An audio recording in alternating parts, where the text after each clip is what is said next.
Good morning students. तो आज हम कक्षा तीसरी के हिंदी का पाठ 5वां चलना ही ज़िंदगी है। इसमें एक घड़ी, राजू और उन घड़ी की सुइयों के बारे में एक कहानी बताई गई है। प्रेरक प्रसंग है। इसके बारे में हमने आधा पढ़ा था कि सुइयाँ जो है एक दूसरे को मत भाव से दोनों ही सुइयाँ चलना बंद हो जाती हैं। रात के करीब 2 बजे के आसपास। अब अंतिम लाइन थी, आज पता चला बच्चों को हमारे महत्व का। यानी सुइयाँ आपस में हंसकर एक दूसरे से कहते हैं कि आज पता चला बच्चों को हमारे महत्व का। यहाँ बच्चों राजू के बारे में कहा गया है। अब है राजू के पिताजी घड़ी को घड़ी साज के पास ले गए। यानी राजू के पिताजी जब वो सुइयाँ बंद हो गई तो उस घड़ी को घड़ी साज यानी घड़ी सही करने वाले दुकान पर ले गए। घड़ी साज ने घड़ी खोलकर अंदर बारीकी से देखा। जो घड़ी साज था या घड़ियाँ सही करने वाला जो इंसान था, उसने घड़ी को खोलकर अंदर से बारीकी ध्यान से देखा और बोला, घड़ी में खराबी तो कोई नज़र नहीं आ रही, शायद बहुत पुरानी हो गई है, इसे अब आराम करने दीजिए। तभी वो घड़ी साज या घड़ी ठीक करने वाला कहता है कि घड़ी में कोई खराबी नहीं नज़र आ रही या घड़ी के अंदर कोई खराबी नहीं है। खराबी कैसे होती? क्योंकि घड़ी चलती चलती सुइयों ने खुद अपना महत्व रख के सुइयाँ चलना बंद हो गई थी। यानी घड़ी में कोई खराबी नहीं थी। तब घड़ी साज ने कहा कि शायद बहुत पुरानी हो गई है, इसे अब आराम करने दीजिए। तभी घड़ी साज घड़ी ठीक करने वाला कहता है कि शायद ये घड़ी बहुत ज़्यादा पुरानी हो गई, बहुत समय पहले की है, इसे अब आराम करने दीजिए। आराम करने का मतलब कि अब इसे अंदर स्टोर में रख दीजिए। राजू के पिताजी ने घर आकर स्टोर में रखा एक बक्सा खोला और घड़ी उसमें डाल दी। अब राजू के पिताजी घर जाते हैं। घर जाकर जो स्टोर का मीन्स होता है जहाँ पे हमारी पुरानी और टूटी फूटी चीज़ें रहती हैं, उस स्टोर के अंदर उस घड़ी को स्टोर के अंदर रखे हुए एक बक्से के अंदर खोलकर उसके अंदर डाल देते हैं।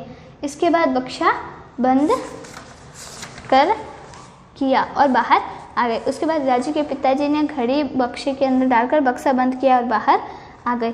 बक्से में कई टूटी फूटी चीज़ें पड़ी थी। उस बक्से के अंदर कई सारी टूटी फूटी चीज़ें पड़ी थी। बक्सा बंद होते ही छोटी सुइयाँ घबराकर बोली, यह हम कहाँ आ गए, यहाँ तो बहुत अंधेरा है। जैसे ही राजू के पिताजी ने बक्सा बंद किया और बाहर गए और बक्सा बंद होते ही जो छोटी सुई थी वो घबराते हुए बोली कि यह हम कहाँ आ गए, यहाँ तो बहुत अंधेरा है, कि हम ये कहाँ पर आ गए, कौन सी जगह है, यहाँ बहुत सारा अंधेरा है, मेरा तो दम घुट रहा है, बड़ी सुई कराती हुई बोली। अब बड़ी सुई भी कराती हुई दर्द के मारे कहती है कि मेरा दम घुट रहा है, क्योंकि वहाँ पे हवा वगैरह नहीं थी।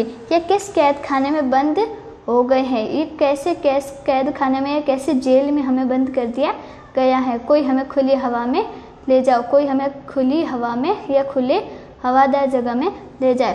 परंतु वहाँ छोटी व बड़ी सुई की बातें सुनने वाला कोई न था, क्योंकि वो स्टोर था, वहाँ टूटी फूटी चीज़ें थी, तो वहाँ पे कोई उनकी बातें सुनने वाला नहीं था।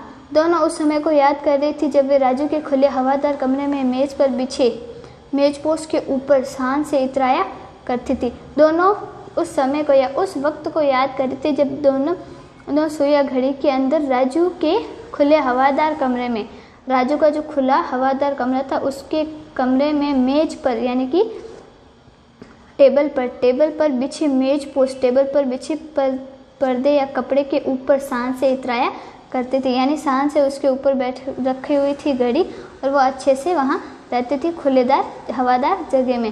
पास ही गुलदस्ते में ताज़े फूल सजे होते थे और उसके पास ही एक गुलदस्ता रहता था जिसके अंदर ताज़े फूल रखे जाते थे। चलते रहने के कारण उनके शरीर में चुस्ती और फुर्ती बनी रहती थी। चलते रहने से हमेशा शरीर में चुस्ती और फुर्ती यानी कि फटाफट से काम और अच्छी सेहत रहती है। कितनी कद्र थी उनकी, वहाँ उस कमरे में चलते रहने से उनकी कितनी कद्र थी और कितनी चुस्ती और फुर्ती थी। आते जाते सब उनकी ओर देखते थे। बिल्कुल सही, अपने घर में कमरे में जो भी व्यक्ति आते जाते हैं सबसे पहले घड़ी की ओर देखते हैं। राजू बड़े प्यार से अपने रुमाल से घड़ी साफ करता था। राजू भी बड़े प्यार से उस घड़ी को अपने रुमाल से साफ करता था, क्योंकि वो घड़ी रोज़ाना राजू को सुबह जल्दी अलार्म बजाकर उठाती थी। अब दोनों सुइयां टिक टिक करके चलने लगी थी, क्योंकि उन्हें पता चल गया था कि काम करते रहना ही ज़िंदगी है, निकम्मों और आलसियों को दुनिया में कोई काम नहीं है। अब दोनों सुइयां मतलब घड़ी की दोनों सुइयां टिक टिक करके फिर से बराबर चलने लगी थी, क्योंकि उन्हें पता चल गया था, उन्हें भी पता चल गया था, या पता लग गया था कि काम करते रहना या निरंतर काम करते रहना, चलते रहने से ज़िंदगी बनी रहती है, निकम्मों और आलसियों का दुनिया में कोई काम नहीं है। या आप निकम्मे बनोगे, आलसी की तरफ पड़े रहोगे तो आपका इस दुनिया में कोई काम नहीं है, आपका कोई इस दुनिया में महत्व नहीं है।